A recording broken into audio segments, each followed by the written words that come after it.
unë kam një opinion timin, do të them opinionin tim si e mendoj unë. Edi Rama bëri fitore më të madhe ndonjëherë në historinë politike në Shqipëri, domethënë. Pa llogarit zgjedhjet 96, sa më them zgjedhje demokratike. Edhe 4 mandate nuk janë pak se. Edhe ajo është besoj është historike edhe kjo, po të them që Edi Rama edhe këtë e mori si pasojë edhe mbështetjes nga ndaj SPAK-ut. Hoqmi një retorikën e sulmit edhe u kthye në mbështetje dhe thotë që vetëm ne e mbështesim SPAK-un. Madje përdorte një diversion që të ngrinte vetëm pikët atit që ne jemi ata që. Vetëm ne po duam ne e shkrim, por ne vetëm ne e mbajmë. Sa të ketë pesen SPAK-u është aty. Na harrojnë sa më. Edi Rama di fare mirë që sa të jetë në detyrë nuk e gjen gjë. Kryeministri në detyrë nuk arrestohet. Nuk ka ndodhur në asnjë vend. Ditën e parë që Edi Rama do dalje nga ajo zyrë, do I hidhen hekrat. Sa të jetë në zyrë, nuk ka për të ndodhur asnjë gjë. Dhe aleatin më të madh Edi Rama sot ka SPAK-un në kuptimin politik. Siç ta thash më para, ai ishi gatshëm të sakrifikojë gjithkënd. Ai sakrifikoi element shumë të rëndësishëm Partisë Socialiste, I çoi përballë drejtësisë, sakrifikoi shokët e vet ngushtë, shoku më të ngushtë I Ilir Beqan është sot në burg.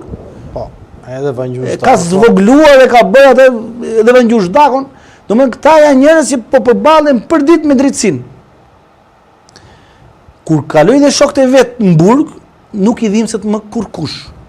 Ai ishte gatshëm edhe këta të tjerë që janë taulante me shok, ti japi edhe një dorë tjetër, domethënë ka shokaj. Po pra, këta I çon me kënaqësi ai.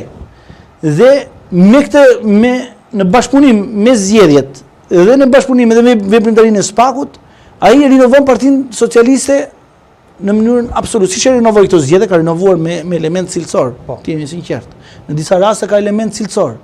Ka edhe të korruptuar brenda sa të duash.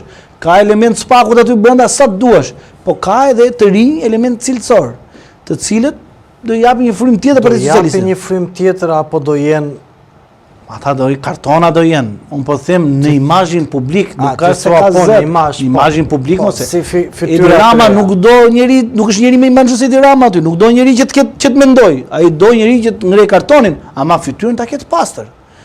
Kjo është ajo çka kërkon Edi Rama, kjo është e qartë.